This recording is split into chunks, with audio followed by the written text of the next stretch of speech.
So, welcome to the Wilton Report. My name is Josh Wilton, and we are here on Policy and Properties, which is a very specific segment of our podcast here in Princeton.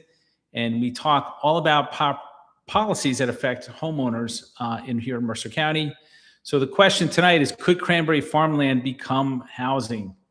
The state has mandated that the town must plan for 265 affordable units over the next decade.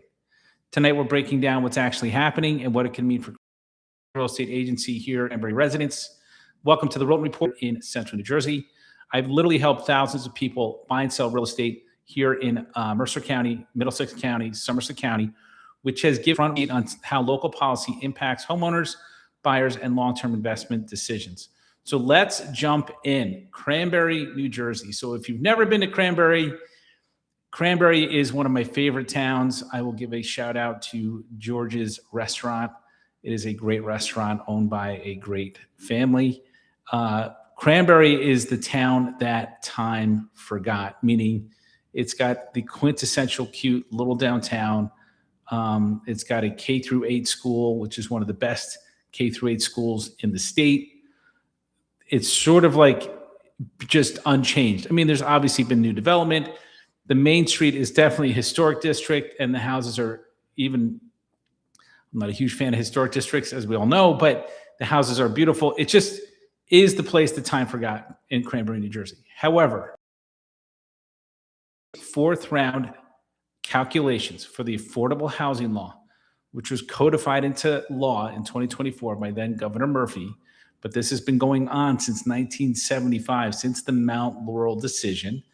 Cranbury's need that they are going to have to produce 265 affordable housing units between 2025 and 2035. That's a pretty significant number. And Cranbury has been in the news a lot trying to accomplish this. So we're going to talk about what it means, and we're going to talk about what Cranbury. That's not what we're talking about tonight. Cranbury originally, per the state law, had to build 314 units, but because it's such a low population town that the state caps the obligations at 20% of a town's households, so it's only got 1,323 units, so the cap is reduced to 265 total units.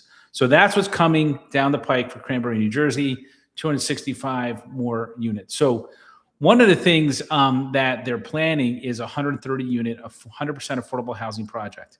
Meaning the way that it works in New Jersey, if a town builds an apartment building, right, and 100% of the, let's just say 100 units goes to affordable housing. So you're building 100% affordable housing apartment building. The town actually gets extra credit under the law. So the state will say, well, you're going to get credit to 120% of your objective. So the problem with that is the town has to go in its own pocket to build these things. So the towns in New Jersey have been building pilot apartment buildings where they go to a developer, the developer puts out the money, gets a tax incentive, for lack of a better description, and builds the unit, and only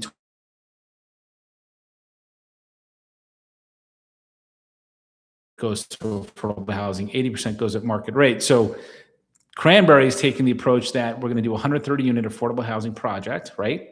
And it's municipally sponsored, meaning the homeowners are going to pay for it. My understanding is, based on notes, that it's at 1260 South River Road, and it's 130 rental units that are entirely affordable.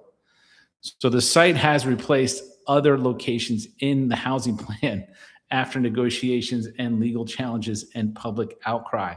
So let's talk, and I've been wanting to talk about this for a while. The Henry Farm eminent domain fight. So the town initially proposed using part of a historic 175-year-old family farm for affordable housing. And man, did that catch fire lightning in the media, right?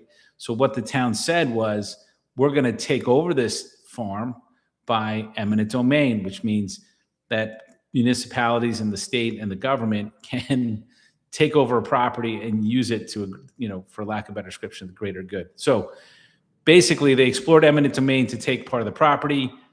There was a massive public outcry. There was lawsuits. There was negotiations. The farm was ultimately removed by the plan. I do recall even it got to the governor's level, meaning Governor Murphy got involved in that one.